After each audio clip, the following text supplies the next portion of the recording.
계속해서 보는 것은 예수님의 마지막 한 주일 동안의 일입니다. 근데 그 중에서 특별히 화요일 날 계속 성전에서 예수님이 하루 종일 가르치시면서 그 예수님을 반대하는 수많은 사람들이 공격하고 또 모함하고 이 모든 것을 견디면서 말씀을 증거하는 장면들을 우리가 보고 있습니다. 세 가지 중요한 이슈를 이야기한다고 했습니다. 무슨 권세로 그렇게 하느냐? 어떤 권세냐? 그럴 때 비유를 들어서 예수님이 얘기를 했고, 또 하나는 과연 부활이 있느냐? 사실 바로 그 주에 예수님이 돌아오시고 부활하시는데 이게 굉장히 중요한 주제인데, 아예 그 부활이 없다고 주장하는 사두개인들이 예수님에게 시험하려고 와서 이야기합니다. 자기들의 논리가 우월하다는 걸 증명하려고 했지만 뒤집어지죠. 바로 그리고 또 하나는 오늘 말씀, 이 세상 권세와 하나님의 나라와의 관계가 어떻게 되는가, 이 문제에 대해서 예수님을 또 넘어뜨리려고 했습니다만, 여기서 하나님의 은혜 안에서 예수님이 바로 금연에 우리가 어떻게 할 것인가를 가르치는 대목인데, 그 세 주제 중에서 마지막 이 부분을 우리가 함께 봅니다. 우리가 세상을 살아가면서 사람들을 서로 이렇게 연계해서 묶어주는 힘들이 있습니다. 그 힘이 크게 두 가지로 나눠요. 하나는 사랑입니다. 사랑으로 서로 하나하나 묶어져요. 부부도 묶어지기도 하고 친구들도 묶어지기도 하고, 또 교회도 하나가 되는 것은 결국 사랑으로 하나 되는 것이고, 이 전체적으로 이 사회에서도 서로 상대편에 대한 배려와 사랑이 있을 때 더 하나가 되게 됩니다. 그것이 그 하나됨으로 어떤 힘을 발휘하고 특정한 행위가 나올 수 있고 특정한 일을 이룰 수가 있습니다. 그것 말고 또 사람들을 묶는 그 힘 중에 하나가 뭐냐면 정반대의 경우가 있습니다. 그게 뭐냐면 미움이에요. 미움. 보통 이런 말을 하죠. 적의 적은 친구다. 적의 적은 친구다. 공동의 적이 있을 때 뭉쳐진다는 얘기입니다. 근데 그때는 그 뭉쳐지는 사람들끼리 서로 반대되는 게 굉장히 많습니다. 서로 합할 수가 없어요. 그냥 두면은 서로 갈라지게 돼 있어요. 그런데 공동의 적이 있을 때는 그 공동의 적 때문에 한시적으로는 묶인다는 얘기입니다. 바로 그런 면이 이 오늘 말씀에도 나타난 겁니다. 여기 보면은 두 그룹의 사람이 나타납니다. 바리새인과 헤롯 땅이 나옵니다. 근데 바리새인들은 유대주의의 전통을 지키면서 누구보다도 잘 지키면서 살려고 아주 마음먹은 그룹이에요. 그래서 입는 옷도 틀리고 그들은 율법에 있는 그대로를 지키며 살려고 합니다. 일주일에 2번씩 금식도 하고 정확하게 11조도 내고 또 기도도 하는데 주로 그들은 남에게 보이려고 하는 기도가 많아서 예수님께 이 꾸지람을 듣기도 하고 이렇게 합니다만, 그래도 그들은 이 백성들에게 존경받는 종교 지도자들이에요. 그러니까 그들은 유대의 전통을 지키기를 원하고, 그리고 그들은 메시아가 올 걸 고대합니다. 지금 로마의 권세 아래에 있는 걸 너무 싫어합니다. 유대 나라가 다시 세워져야 되니까. 그 반대로 헤롯 땅은 누구냐면, 헤롯을 후원하고 헤롯 옆에 붙은 그룹이거든요. 근데 헤롯이 누구냐면, 이 신약성경의 헤롯은 3대에 걸쳐서 나옵니다. 예수님이 탄생하셨을 때 그 베들레헴의 그 어린 이들을 죽인 헤롯 대왕이 있습니다. 그 사람이 그 헤롯의 제1대예요. 그 헤롯 대왕이 있고, 그 다음에 이 복음서에 나오는 헤롯, 그리고 세례 요한을 죽인 헤롯, 이 사람은 이제 헤롯 안티파스이고 헤롯 대왕의 아들입니다. 그리고 사도행전에 이 사도 야고보를 죽이고 뭐 충이 먹어 죽은 그 헤롯이 또 있습니다. 그 사람은 헤롯 아그리파예요. 3대째. 1대, 2대, 3대 그렇죠? 그 헤롯 아그리파는 여러 사람이 있습니다. 사실은 아그리파 1세, 2세 이렇게 해서 아그리파가 여럿이 있는데, 이 헤롯은, 이 헤롯 3대 거친 이 헤롯의 이 가문은 원래 유대인이 아닙니다. 에돔 사람입니다. 그럼에도 불구하고 유대인들을 통치하는 가운데 일부를 떼서 헤롯에게 통치하게 로마에서 그렇게 해놨어요.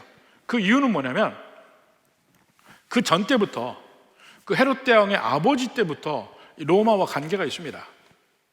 그래서 로마와 관계가 있어서 그 로마의 황제들하고 친분이 있고, 심지어는 이제 그 아들들이 어려서는 일종의 볼모식으로 해서 로마에 가서 로마의 왕실에서 사는데, 그 왕실에서 같이 살던 친구들이 나중에 황제가 돼요.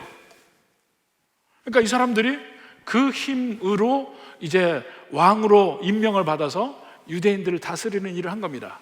물론 전체는 아니에요. 갈릴리, 유대 이렇게 쭉 나눠 있으니까 그 갈릴리 쪽을 다스리는 헤롯이 됩니다. 그러니까 이 사람은 어쩌든지 로마가 있어야 돼. 그러니까 로마에게 적극적으로 후원하고 로마를 지지하고, 이런 사람이 헤롯이고 헤롯 당해요. 그들은 마치 옛날 우리식으로 얘기하면 친일파하고 똑같아. 친일파. 그러니까 어찌하든지 로마에 붙어서 로마를 지지하고 그 안에서 온갖 세상적인 유익을 다 얻는 사람들. 그러니까 사두개인하고 비슷해요.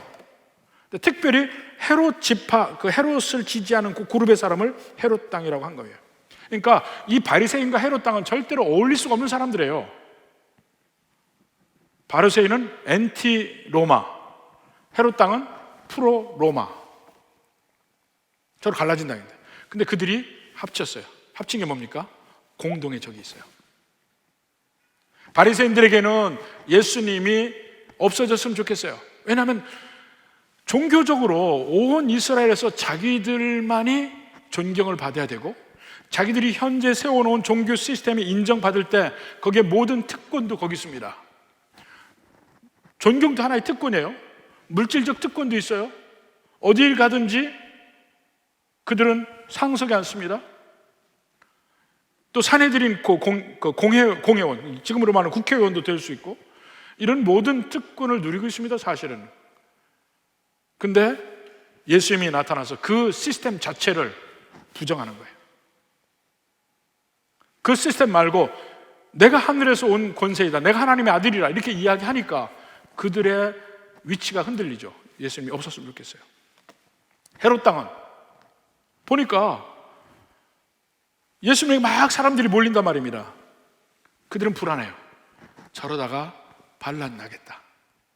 저러다 반란 나겠어. 저 반란 나면 로마 군대가 와서 쳐서 이제 그 팔레스타인 땅이 뒤집어지고 나면 자기들의 기득권이 어떻게 돼요?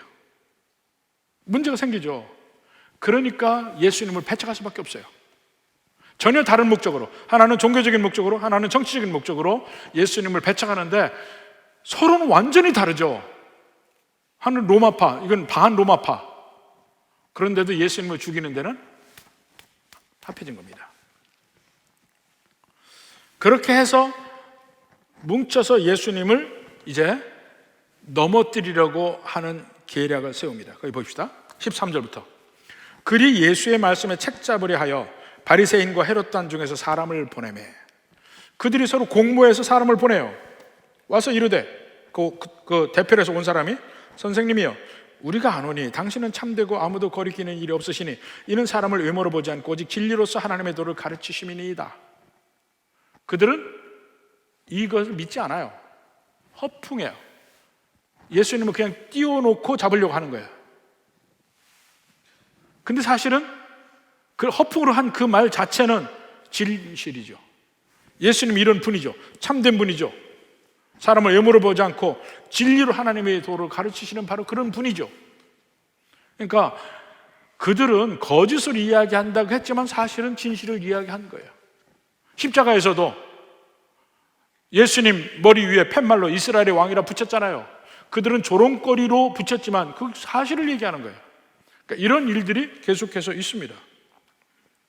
그러면서 드디어 예수님을 함정에 빠뜨릴 수 있는 질문을 합니다. 가이사에게 세금을 바치는 것이 옳으니까 옳지 아니하니까. 또 한번 딱서기를 받는 얘기를 합니다. 우리가 바치리까 말리까.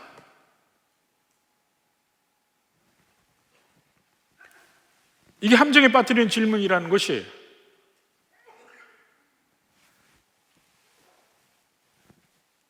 만약에 바쳐도 된다고 하면 그 당시 유대인들은 식민지 생활하는 것이 너무 싫은데 로마를 인정하는 말을 하면 모든 이스라엘 백성들에게, 유대인들에게 신망을 예수님이 잃어버릴 것이고, 바치지 말아야 된다고 이야기하면 로마를 반역하는 죄로 잡혀갈 것이고, 진퇴양난의 질문을 합니다. 어떤 말을 해도 안 될 질문.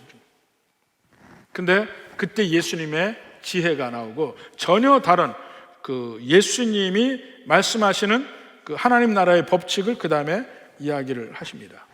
15절 후반부터 보죠. 예수께서 그 외식함을 아시고, 거짓으로 얘기하는 그 외식함을 아시고 이르시되 어찌하여 나를 시험하느냐? 데나리온 하나를 가져다가 내게 보이라 하시니 가져왔거늘 예수께서 이르시되 이 형상과 이 글이 누구의 것이냐? 이르되 가이사의 것이니이다 이야기합니다. 그래서 17절에 가이사의 것은 가이사에게 바치라 하는 말이 나옵니다. 이 데나리온을 보면 한번 로마의 동전을 한번 봅시다. 한번 모아놓은 걸 한번 보이는데, 저게 로마의 동전들이에요. 근데 대부분이 그 당시에 로마의 통치자의 초상이 거기 들어가 있고, 아니면 로마의 신이 거기 있습니다. 신이 하나씩, 저 중에서 위에 4개가 있고 바로 둘째 줄에 왼쪽에 첫 번째 은색 돈이 데나리온입니다. 거기 밑에 그 모두 돈의 그 이름이 조금씩 다 다른데 그게 데나리온이에요. 은화예요, 은화. 그리고 그 당시 로마에서 제일 많이 쓴 돈이었습니다. 은으로 만들었고 금으로 만든 것도 있고 많은 경우에 청동으로 만들었어요. 구리나 청동으로 만들었어요. 근데 그 자체도 상당히 그 당시에는 비싼 금속이었습니다. 금화가 제일 비싸고 그 다음에 은화, 그 다음에 청동 이렇게 됐습니다. 한번 따로따로 한번 볼까요? 그 다음에 계속해서 그 당시 통치자들이 있습니다. 통치자들. 근데 통용되는 시간들이 나오죠. 아마 BC 211년에서 241년 사이에 있었을 거다. 그 데나리오스라고 써 있죠. 이게 데나리온이에요. 근데 여기는 여자의 모습 같은데 그 여신이나 이렇게 되어 있습니다. 또 보십시오. 전부 황제의 상들이 거의 대부분입니다. 이것도 황제의 상, 그 다음에 이것도 황제의 상. 전부 황제의 상입니다. 여기까지 봅니다. 그래서 그 초상을 보여준 거예요. 앞에 쪽에는 그 당시 제일 많이 쓴 게, 그 당시 황제가 티베리우스예요. 티베리우스인데 티베리우스 시저, 우리말로 가이사라고 되어 있죠. 가이사라는 말은 영어로는 시저라고 하고 이태리어로는 케사르라고 합니다. 케사르. 이것이 한 개인의 이름이었죠. 한 개인의 이름. 시저라는, 줄리우스 시저를 우리 알잖아요. 그가 통치자로서 이 공화정을 완전히 하나의 통치자, 이 왕정으로 가게 되는 그 길목에 있는 로마의 통치자인데, 그 이후에 모든 황제들이 그 시저가 워낙 영향력이 크고 백성들에게 인식이 되어 있으니까 전부 자기의 타이틀을 시저라고 쓰기 시작합니다. 그래서 로마의 황제는 전부 시저라는 이름이 붙어요. 아우구스투스도 시저고 티베리우스도 시저고 전부 시저야. 근데 원래 케사라는 말로서 우리말에 가이사라고 이름이 온 것이죠. 근데 원래는 개인의 이름이고 그 이후로는 이 왕의 타이틀이 시저, 가이사입니다. 그러니까 티베리우스 가이사, 아우구스투스의 아들, 뭐 이렇게 그 글자가 새겨져 있고 이렇습니다. 그러니까 이걸 가져와 보라. 여기 이 형상과 이 글이 누구냐? 모양도 티베리우스고 글도 티베리우스 시저라고 써 있고, 그걸 보여준 겁니다. 이게 누구의 것이냐? 가이사의 것은 가이사에게 주라. 여기서 이제 세상의 권세, 특히 국가의 권위와 하나님 나라와의 관계를 이야기를 합니다. 지금 이 바리새인과 헤롯 당은 이분법이에요. 세상 나라를 섬길 거냐, 하나님 나라를 섬길 거냐, 둘 중에 하나 선택을 해보라는 겁니다. 어느 것 선택을 해도 문제가 생기죠. 근데 예수님이 하시는 얘기는 뭐냐면 둘이 서로 이렇게 이분법적으로 나눠지는 게 아니라는 걸 이야기를 합니다. 그래서 여기서는 가이사의 건 가이사에게, 하나님 것은 하나님에게라고 이야기를 하는데, 이것을 모을 수 있는 말은 어디에 나오냐면 로마서 13장에 나옵니다. 한번 봅시다. 로마서 13장 1절부터 봅니다. 각 사람은 위에 있는 권세들에게 복종하라. 위에 있는 권세란 물론 여러 단계의 권세들이 있죠. 가정에서 가장도 있고, 직장에서 그 윗사람, 또 상사, 또 보스, 사장도 있고, 각 단체마다 있는데 여기선 가장 핵심적으로 국가의 권세를 이야기하는 겁니다. 국가. 네? 위에 있는 권세들을 복종하라. 국가의 권세를 복종하라는 얘기입니다. 권세는 하나님으로부터 나지 않음이 없나니 모든 권세는 다 하나님께서 정하신 바라.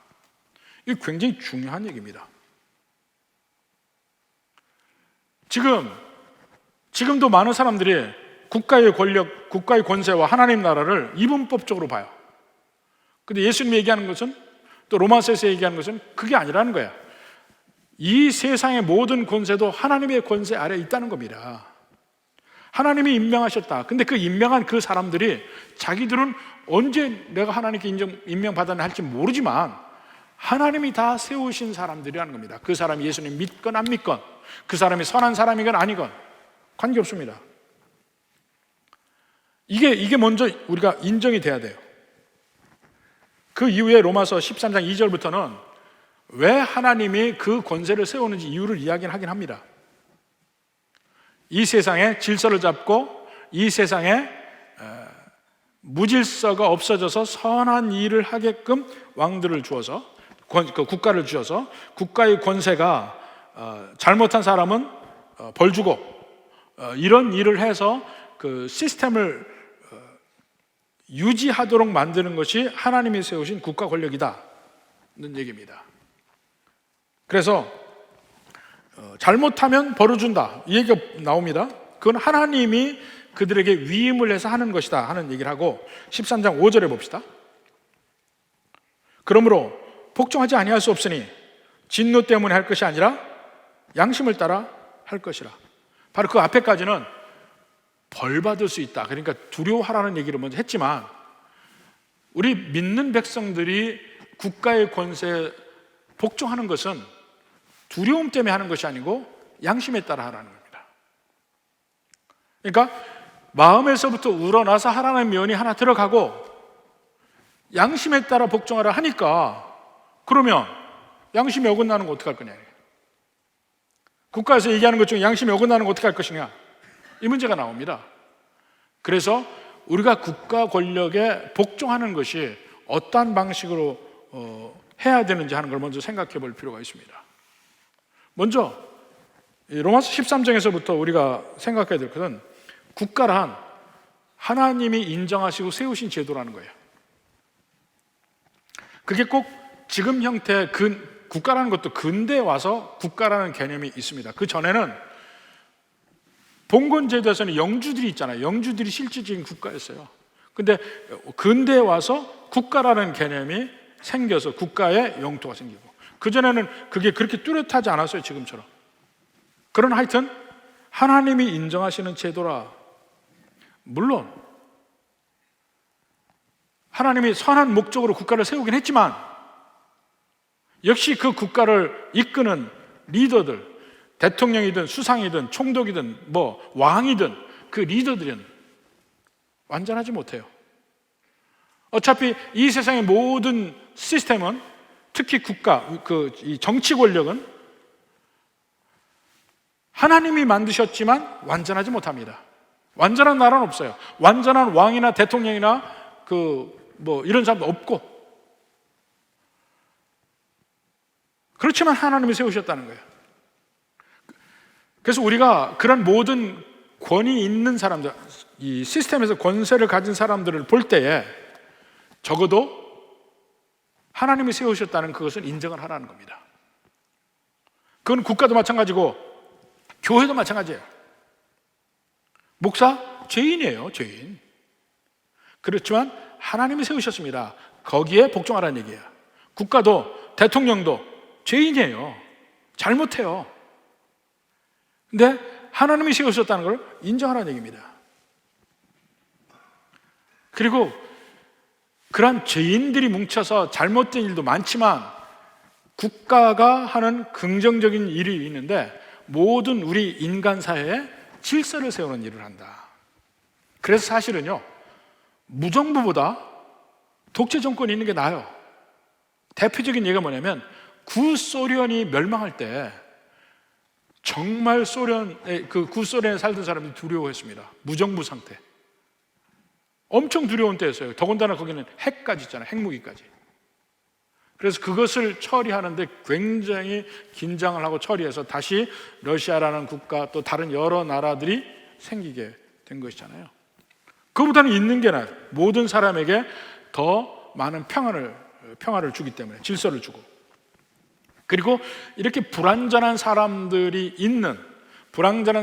통치하는 모든 위로부터의 권세, 그 국가들이 언제까지 있냐면 예수님이 오실 때까지 계속 있을 겁니다. 그러니까 이것을 인정해야 돼요. 불완전하다, 이것도 인정해야 돼요. 그래서 불완전한 면 때문에 타협해야 되는 게 있습니다. 그게 뭐냐면 국가는 하나님이 세우셨기 때문에 우리는 원칙적으로 다 순종해야 해요. 그런데 순종하지 말아야 되는 게 있습니다. 순종하지 말아야 되는 게, 여기서도 양심을 따라 할 것 했는데 순종하지 말아야 될 게 있습니다.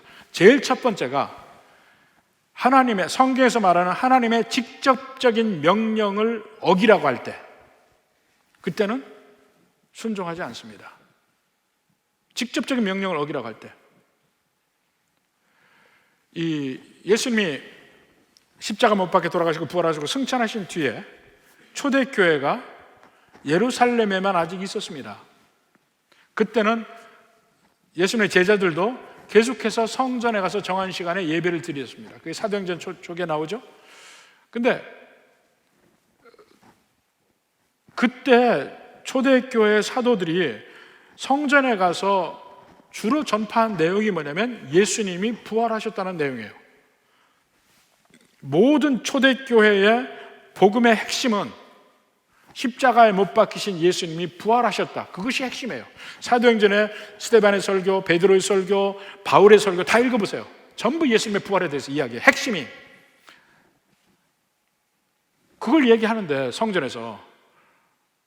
성전에 있는 대제사장과 그 그룹들, 공회원들, 산헤드린 공회원들, 이 사람들이 누굽니까? 바로 예수님을 죽인 사람들이잖아요. 근데 그 사람들 앞에서 예수님 부활하셨다 이렇게 이야기하니까 그 사람들이 제일 싫어하죠. 그러니까 그들이 베드로와 요한을 공회에다 불렀습니다. 왜 너희가 예수를 증거하냐? 증거하지 마라. 특히 예수의 부활을 증거하지 마라. 그때 베드로와 요한이 뭘 합니까? 그들이 거부합니다. 거부해요. 그것은 따를 수가 없죠. 그 얘기가 사도행전 4장 18절 봅시다. 그들을 불러 경고하여, 누가 불렀습니까? 공회가, 산헤드린, 지금 국회와 같은, 종교 국회와 같은 그 공회가 불렀어요.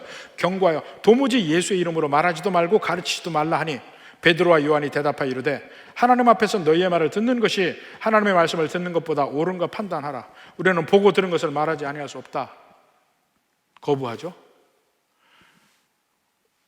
우리 신앙의 가장 핵심적인 가치를 증거하는 것은 이 세상 누가 얘기한다 하더라도 타협할 수 없습니다. 바로 그 얘기예요. 또 사도행전 5장 29절 봅시다. 베드로 사도들이 대답하여 이르되 사람보다 하나님께 순종하는 것이 마땅하니라. 그래서 이 세상의 권세, 이 국가는 하나님이 세웠습니다. 위임했습니다. 위임한 권한 밖으로 나가면 우리는 그것은 듣지 않을 수 있어요. 가장 대표적인 예가 성경에서 이야기하는 직접적인 하나님의 명령을 어긴다 할 때, 그때는 우리가 거부할 수 있습니다. 근데 거부할 때 오는 불이익은 당할 수밖에 없어요. 그러니까 복음을 증거하고, 예를 들어서 공산국가에서 복음을 증거하고 복음을 증거했다고 잡아가서 뭐 벌금을 누리고 때리고 다 당할 수밖에 없습니다. 지금은 중국의 선교사들이 아주 조직적으로 다 추방을 해서 거의 중국의 선교사들이 남아있지 않습니다. 중국인과 결혼한 사람 이외에는 중국의 선교사들이 없어요. 그 많던 선교사들 다 추방당했습니다. 근데 그 전에는 많은 선교사들이 중국에 들어가 있습니다. 그러다가 이제 예배 현장을 공안에게 들키게 되면 리더들이 잡혀갑니다. 선교사님들은 벌금을 내고 나와요. 보통 뭐 세게 맞으면 1,000만 원 이상씩 벌금을 내서 나와서 추방을 당합니다. 다시 중국에 못 들어갑니다. 거기 있던 교회 리더들은요, 공안들이 그들은 거의 죽게 때립니다. 그래서 반 죽어서 나와요. 반 죽어서 나오기도 하고 실제 죽기도 하고. 그런데도 그들은 복음을 증거했어요. 그렇지만 그렇다고 해서 물질적으로 저항한 일은 없습니다. 바로 그런 얘기예요. 복음을 증거해요. 그것 때문에 가둠을 당해요. 그러나 물리적 저항은 하지 않는다는 얘기입니다. 이건 안 들어요. 부도덕한 행위를 하라 할 때, 진짜 양심에 반하는 행동들이 있습니다. 예를 들어서 반인륜적 행위, 비윤리적 행위, 국가에서 시킬 수 있죠. 북한 같은 데서 다른 나라에 해킹을 해서 뭘 다 빼오라, 뭐 이런 거라든가, 인종청소하면서 사람을 죽이라 하는가, 침략 정죄하는 거, 이런 걸 거부해야 한다는 겁니다. 그런 것은. 그러나 폭력은 안 돼요. 그것 때문에 폭력을 하는 건 안 된다. 제가 지금도 기억하는 것은 아르헨티나에 가서 보면 옛날에 이제 스페인 사람들이 와서 거기를 정복하고 했는데, 현지 남미 원주민들이 있잖아요. 그 원주민들에게 제주이트 선교단이 가서 복음을 증거를 했습니다. 그래서 그들이 선교한 그 지역에 지금도 그 주 이름이 미시오네스예요. 이과스 폭포, 그러니까 아르헨티나 가장 북쪽에 브라질하고 파라과이하고 아르헨티나하고 만나는 그 세 나라가 만나는 삼각지 꼭지점에 이과스 폭포가 있어요. 그래서 브라질과 아르헨티나의 경계에 이과스 폭포가 있습니다. 마치 나야가라 폭포가 미국과 캐나다 경계에 있듯이. 근데 그쪽이 미시오네스라는 그 도인데, 그 지역이 제주이트가 선교한대요. 바로 그 당시의 역사를 영화로 만든 게 미션이라는 영화예요. 미션이라는 영화인데, 거기에 보면 이 제주이트 사자가 나오는데 가브리엘이라는 사자가 나옵니다. 그리고 노예 상인이 나옵니다.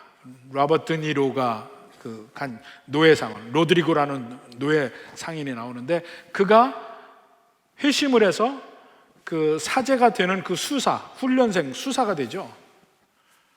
그들이 그 밀림에 들어가서 그 원주민들을 선교해서 완전히 그들이 변화된 아주 아름다운 마을들을 만들었어요. 그런데 스페인 본국에서는 그 원주민들은 사람으로 보지 않았어요. 짐승으로 봤어요. 제국주의가 한참 막 횡행할 때는 그 유럽 사람이 아니면, 특히 그 남미의 원주민이나 아프리카 사람들은 인간 취급을 안 했습니다. 그러니까 그렇게 잔혹하게 대했죠.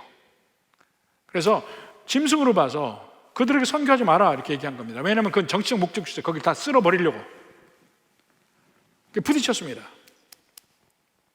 근데 결국은 추기경도, 그걸 모든 것을 판정을 내는 추기경도 정치 권력에 손을 들어줘서 결국 거기를 다 쓸어버리게 됐어요.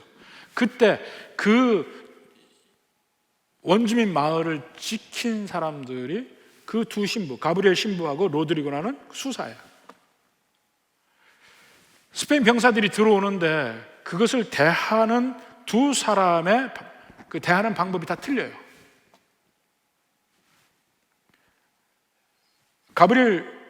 가브리엘 그 수사는 그 총을 들고 있는 스페인 병사 앞에 모든 원주민들과 함께 십자가를 들고 나가면서 찬송을 합니다. 나가서 찬송하는 이유는 이들이 동물이 아니고 인간이고 하나님의 말씀을 받을 수 있는 사람들인 걸 보여주는 거예요. 또 하나는 로드리고는 생각이 달라요. 저항해야 된다. 그래서 그들과 싸웁니다. 다른 일부의 원주민을 데리고 싸워요. 결국 양쪽 다 죽어요. 양쪽 다 죽어. 가장 백미가 그 로드리고 라바토니로가 마지막 죽으면서 바라보고 있는데 그 가브리엘 그 사제가 십자가로 찬송하면서 오면서 그 총을 맞는 장면을 보고 죽는 게 가장 백미예요. 그 폭압적인 정권에 전혀 다른 두 가지 방법으로 대하는 방법이에요. 둘 다 신앙을 지키려고 해요. 그러나 하나는 비폭력적인 방법으로, 하나는 폭력적인 방법으로. 결국 그 폭력적인 방법 때문에 그 이후로 300년 동안 제주이트가 남미 그쪽에 못 들어갑니다. 선교를 못 해요. 그런 일까지 벌어지거든. 근데 과연 무엇이 옳으냐? 명백해요. 예수 믿는 사람은 하나님의 뜻대로 삽니다. 심지어는 그것이 세상의 법칙과 어긋날 때가 있어요. 그렇지만 어긋나서 당하는 불이익은 우리가 당하는 것이지 피하려고 노력하지만 어쩔 수 없이 당할 때가 있습니다. 그것을 저항해서 폭력적으로 저항하는 것은 성경의 법칙은 아닙니다.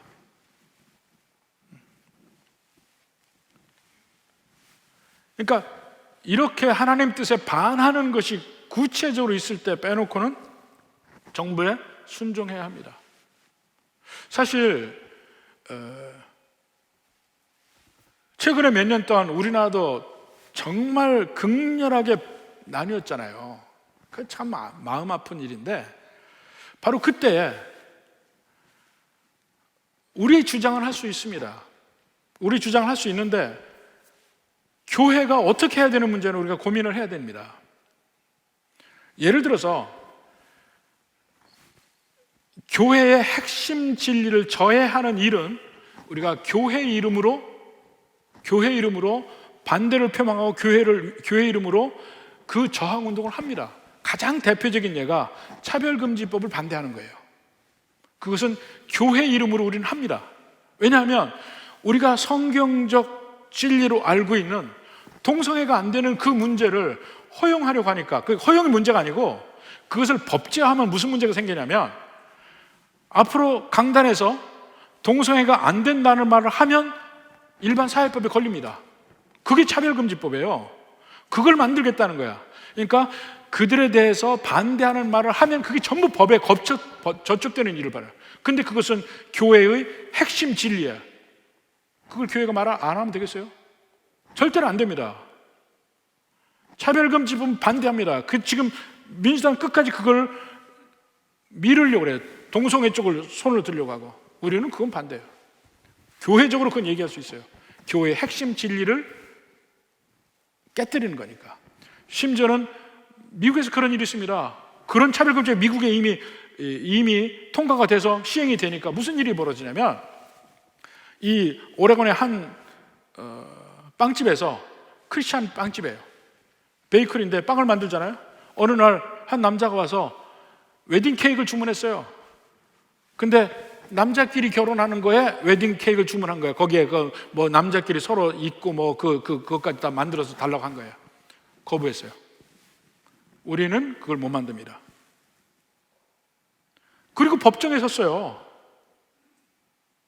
징역 선고를 받았어요. 그게 차별금지법이에요. 우리가 찬성할 수 있어요? 절대로 안 됩니다. 그 이후로도 저항할 겁니다. 감옥에 가도 저항할 거야. 그건 성경의 진리에 어긋나는 거니까. 그 외에 우리가 대한민국 국민으로서 모든 국민의 권리와 의무를 행사합니다. 권리와 의무를 행사해요. 그러니까 우리의 정치적 의견도 표현할 수 있어요. 좌우 다 정치적 의견 표현할 수 있어요. 그렇지만 그런 면을 할 때는, 교회의 핵심 진리가 아닐 때는 교회 이름으로 하면 안 돼요. 크리스찬으로서 개인의 이름으로 해야 합니다.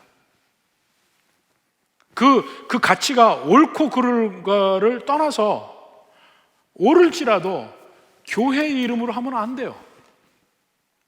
그래서 저는 전강호 목사가 그렇게 하는 거 저는 반대입니다. 반대할 수밖에 없습니다. 왜냐하면 교회 이름으로 하니까. 그분이 자기 정치적인 이유로 하는 거 좋아요. 얼마든지 할 수 있다고 생각해요. 근데 왜 그걸 교회에서 하냐고요? 그건 아닙니다. 교회를 벗어나서 한번 목사라는 이름을 하면 누구 목사 계속 하긴 하겠지만 개인으로서 그 일을 해야 돼요. 근데 교회를 업고 하잖아. 교회에 그게 얼마나 엄청난 부정적인 효과가 있는지 모르나요? 전도에 막힙니다. 우리의 선거도 열심히 해야 돼. 기독교인이 선거에 많이 투표한다는 게 있어야 기독교의 가치가 지킴을 받습니다. 그러니까 열심히 투표를 해야 돼. 그리고 기독교적인 우리의 가치대로 하는지 안 하는지를 보고 택해야 됩니다. 그러니까 그런 면에서는 사회가 건강해지려면 저 사람이 우리 지역 사람이냐 아니냐 그거 따지면 안 돼요. 저 사람이 과연 부르짖고 있는 핵심 가치가 기독교적이냐 아니냐 이걸 봐야 된다니까요. 거기에 따라서 하는 것이 인식이 되기 시작하면 이 사회에서 교회가 존중을 받고 크리스찬들이 훨씬 이 믿음 생활하고 하는데 도움이 됩니다. 그리고 이 세상의 진정한 소금의 역할이 바로 그것이라고 생각해요.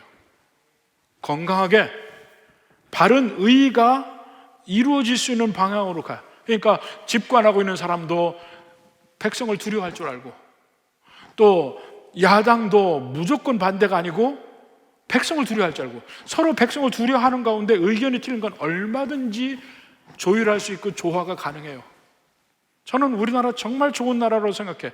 이 개발도상국에서부터 발전해가지고 지금 평화로운 정권 교체가 우리 몇 번 일어났습니까? 저는 이 자체가 너무너무 좋다고 생각해요.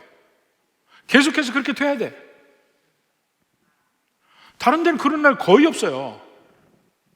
이미 그게 있던 유럽이나 선진국 빼놓고는 이렇게 평화로운 정권 교체가 계속해서 잘 되는 나라가 없다니까. 전부 무력으로 뒤집어지고 하지.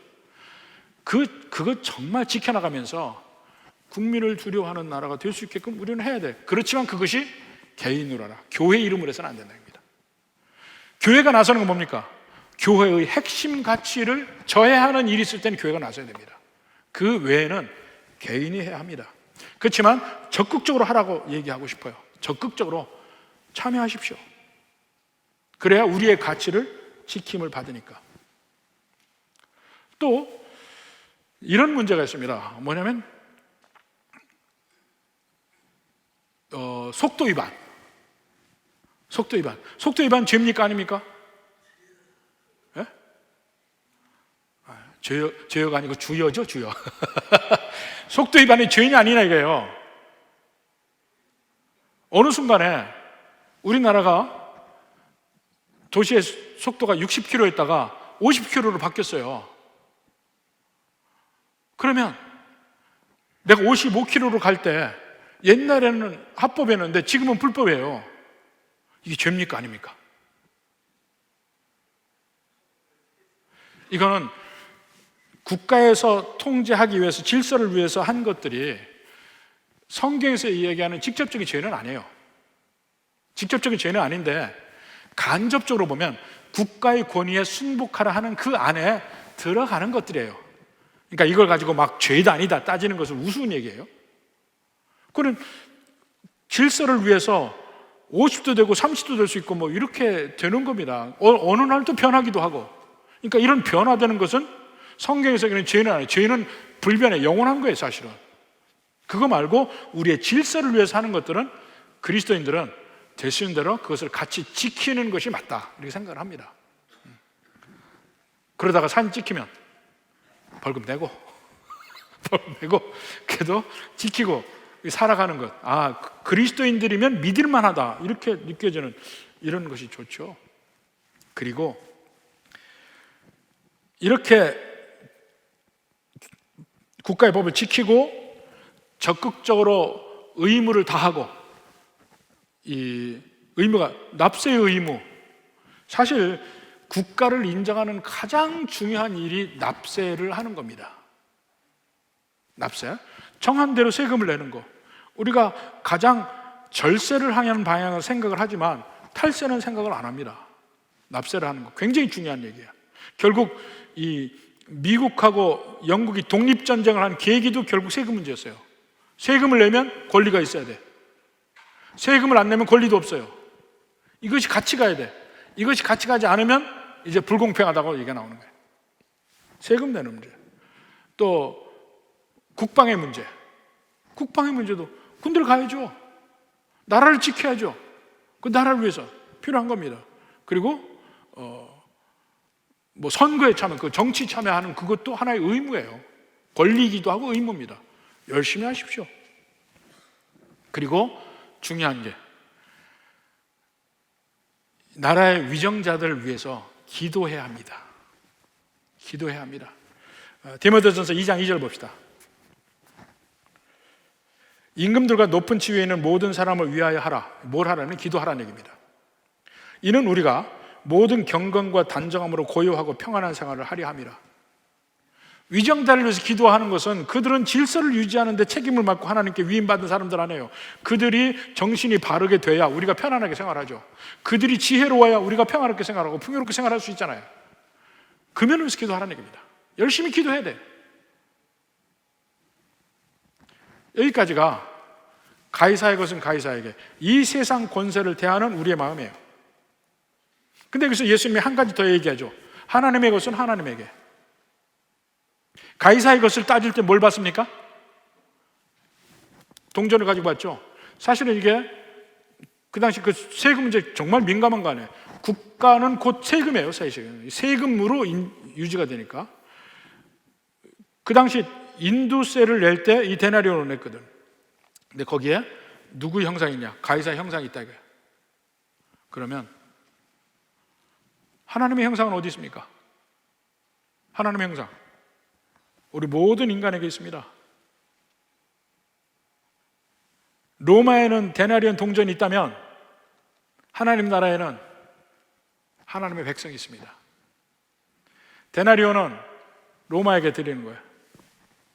하나님 백성은 하나님께 드리는 거예요. 하나님의 형상이니까. 여러분은 하나님의 것입니다. 그래서 하나님께 드려야 돼요. 마치 로마의 동전이 가이사에게 드리는 것처럼 하나님의 형상을 입은 우리도 하나님께 드려줘야 돼. 원래 하나님의 형상은 우리 창조 때 인간에게 하나님의 형상이 있습니다. 그것이 동물과 우리의 가장 결정적인 차이점이에요. 그래서 우리는 이 세상 천지 만물을 다스리는 존재고 관리하는 존재고 하나님을 인정해야 하는 존재입니다. 근데 죄를 지으니까 그 하나님의 형상이 죄로 덮인 거예요. 없어진 게 아닙니다. 죄로 덮였어요. 다이아몬드 위에 먼지를 뒤덮였어서 다이아몬드 색깔이 하나도 안 나는 거예요. 근데 예수님의 피로 그 죄가 벗겨지고 나니까 다시 다이아몬드 색깔이 나타나는 거예요. 하나님의 형상이 다시 드러나는 거예요. 우리가 예수님 믿고 거룩한 생활로 가는 것이 하나님의 그 빛나는 형상, 보석과 같은 형상이 다시 드러나고 있는 과정이에요. 아직 다는 아니지만 그것이 하나님 나라와 이 세상 나라의 관계입니다. 따로따로 가네요. 하나님의 위임 권위 중에 하나니까 하나님이 위임해준 그 안에서 순종해야 해요. 하지 말아야 될 게 있어요. 하나님의 말씀에 직접적으로 어긋나는 것들을 하면 안 돼. 그렇지만 그것도 폭력적인 방법은 아니에요. 우리 하나님의 형상도 온전히 하나님께 드려지는 그 방향, 이렇게 갈 때에 비로소 우리에게서 하나님의 형상이 빛나게 되고, 이 세상에서 어떠한 권세가 우리에게 있던, 이 국가에 대해서 이야기하는, 국가 말고 여러분의 직장의 상사와 사장, 또 이 보스도 있을 겁니다. 여러 세운 이 사회적 조직 안에서의 그 권위의 흐름이 있을 겁니다. 그 안에서 믿는 백성들은 가장 믿을 만한 사람이고, 가장 그 안에서 잘 적응하는 사람이고, 모든 사람이 좋아할 수 있는 그런 참된 하나님의 백성 되기를 주님의 이름으로 축원합니다.